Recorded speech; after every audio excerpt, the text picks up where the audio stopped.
policeman on the corner is a good symbol for law. Like the policeman, law directs us in doing the right things to live together in harmony. And law forbids us from doing the wrong things that tend to destroy that social harmony. But law is more than the policeman on the corner, more than the courthouse where our laws are enforced, more than the jail where lawbreakers are punished. Law is one of three forms of social control which regulate our daily lives. Custom, what we usually do. Moral code, what we should do. And law, what we must do. Now, just how do these social controls affect us?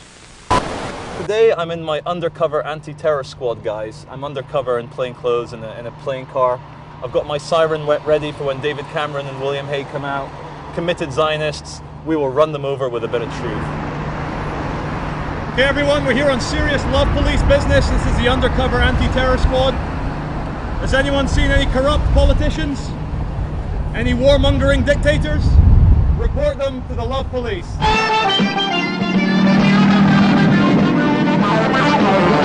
I know we're creating a scene, but creating a scene is not illegal.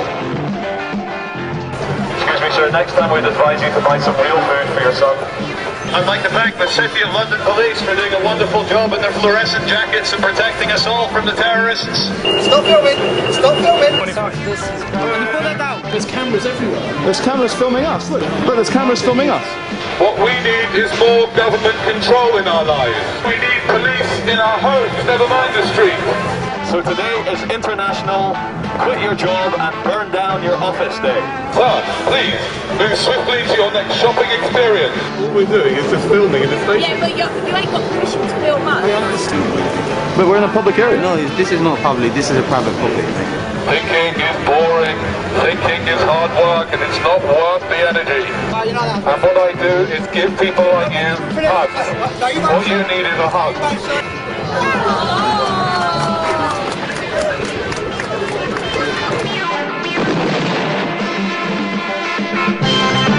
The Love Police is an absurdist performance art group which concentrates on issues such as the encroaching fear and greed in our society, the police state, and here we are in London, and the Love Police was born in London. This is the most heavily surveilled city on earth. There was actually a story of a guy who dropped some litter in central London, and they followed him on CCTVs on buses and streets all the way to his house and filmed him going into his front door. And they used CCTV to then fine him for dropping litter an hour ago, 10 miles away, because they followed him.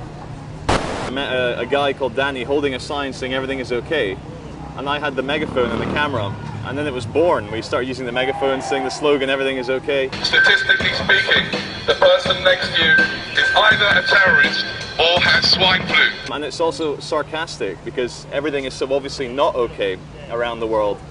And the irony inherent is, if everything was okay, why would we go around with signs telling people everything's okay? So it's to make people think. The Love Police, in a way, is a reaction and an evolution of the kind of feeling I had repressed inside me for so many years working in finance. If your friends are unemployed, ask them to kill themselves. The only people who should be allowed to live are those who pay lots of taxes. I'm not going to get another office job now. I was 28. Just when I started the Love Police, I was like, I'll do something I want to do. And very luckily, almost by synchronicity, met Danny with Everything Is Okay sign. He was very good on the megaphone, and we started making videos that spoke out against what we saw as the dehumanizing factors in society. Laws require you to go to school so that you and society will benefit, and laws provide the schools for you to attend. Thus, every day you come in contact with social controls. Because I was changing school every 2 years, or every year sometimes, the indoctrination never quite clicked in, and because I always had to be an outsider and be objective with everyone I met at every new school, I always had to try and, make an impact. And there is a lot of clowning about in it, but from an early age, from like 10 onwards, I knew that I was against the kind of established order of things. I found it boring, debasing, dehumanizing. You need to have authorized letters from the Catalan. No, that's incorrect, because we checked with City of Westminster Council. This north part here is still public property. This is the boundary side. Yeah, you have to go other side. Oh, right. So 1 meter. Yeah, this is the boundary. Oh, come on. Yeah, you're not allowed to. So if I walk This is the 1 boundary. meter here, is that okay? If I stand Yeah, there? you need to stand on the other And if side. I stand here? Not Not okay? Yeah. Are you serious? Yes. There we are, you know, you try and film, when there's hundreds of thousands, probably per day, of tourists filming, taking photographs. It's because your camera looks too professional. Who knows what you might be using this for. But if I move over here, we're not breaking the law. It's hard not to swear. That's a bit illegal, though, isn't it? Can you not do that, please?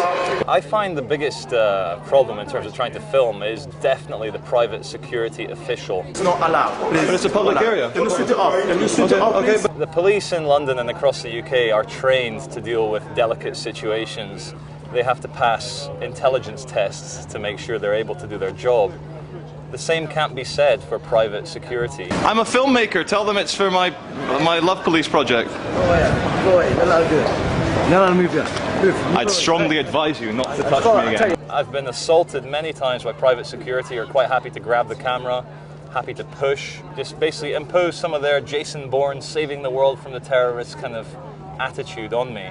I believe I've been arrested now. I've reached the lucky 13th number, 13 times, if I'm measuring correctly. And there was one other time where I got arrested to prevent a breach of the peace, which I think is a wonderful Minority Report pre-crime unit of the Metropolitan Police. I was at a protest filming and I got arrested to prevent a crime taking place. Guys, I wish to leave. Guys, I wish to leave. I wish to leave. I wish to leave. Why can't I leave? You've been arrested for preventing a breach of the peace. You're staying in the park. I've what? Stop. I've been arrested? Yes, you prevented a breach of the peace. You were told off that back there. I wasn't told off by anyone. You've been arrested to prevent a breach of the peace. I've been arrested. I've already told you 3 Please times. don't touch me. How have I been arrested? Before the Tony Blair government, you could not get arrested to prevent a crime. The very notion of that is absurd and ridiculous in a free and open society which we masquerade to be. Please carry on, you're wasting valuable shopping time. I read in the newspaper that Jesus, Muhammad and Buddha would have bought one of these toys. Al-Qaeda, Al-Qaeda, Al-Qaeda, Al-Qaeda, Al-Qaeda, Al-Qaeda, terrorism, terrorism, war on terror, Al-Qaeda.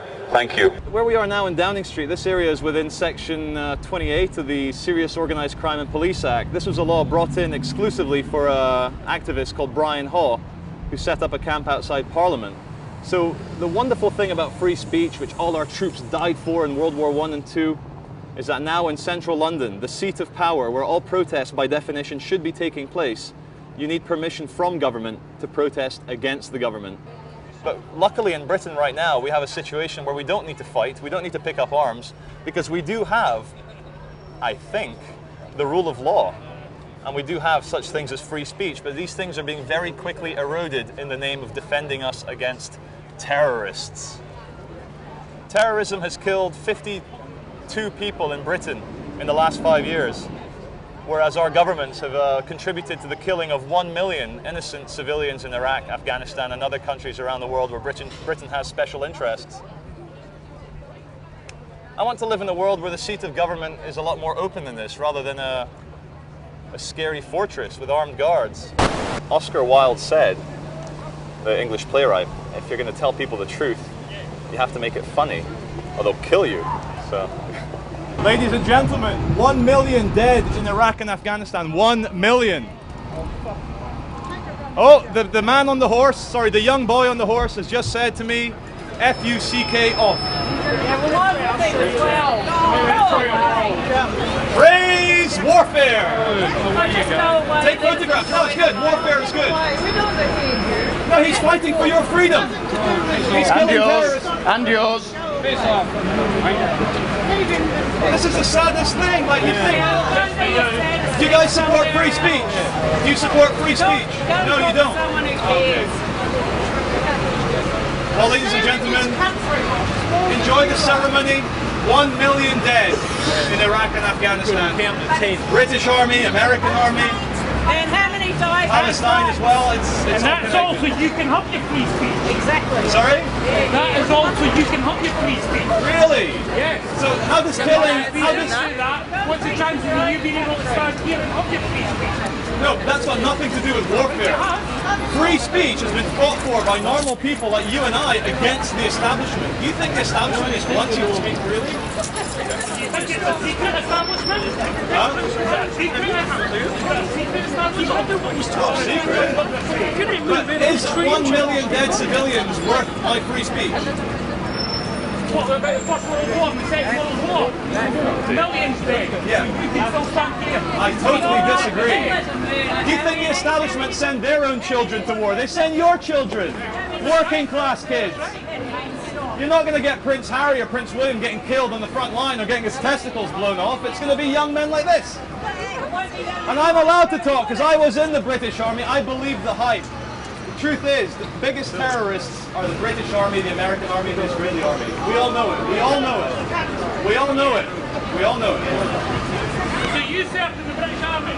6 months and I quit. Really? 6 months? Yeah. I've been on the toilet longer.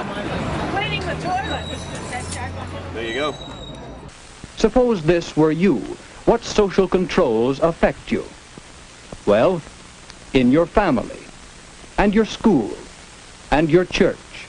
In your whole community, there are customs and moral codes which guide your actions. Many of these customs and mores are enacted into formal laws, and we are hopefully working toward a still higher level of law, the law of nations united for world peace. You are guided by all these laws and controls. Now let me remind you, you are the Queen's subjects. That means you must do what you are told at all times. And I must say, Johnny, they are very, very well behaved on the whole, aren't they, these people? They always do what they are told.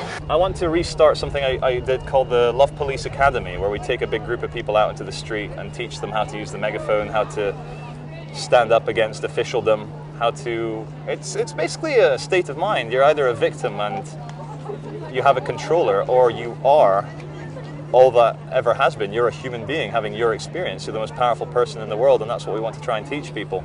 Hello! Hey, it's from yesterday! How you doing? Good to see you too. We don't mind, you can do this and everything like that. Thank you. They don't want you on the steps, so it's private property. So can I just ask you to go down the bottom of the steps? Yes. Then that's it. Wonderful. Yeah. You can do what you like. At times I still don't know what you're called. Thank you! Just making out as you go along.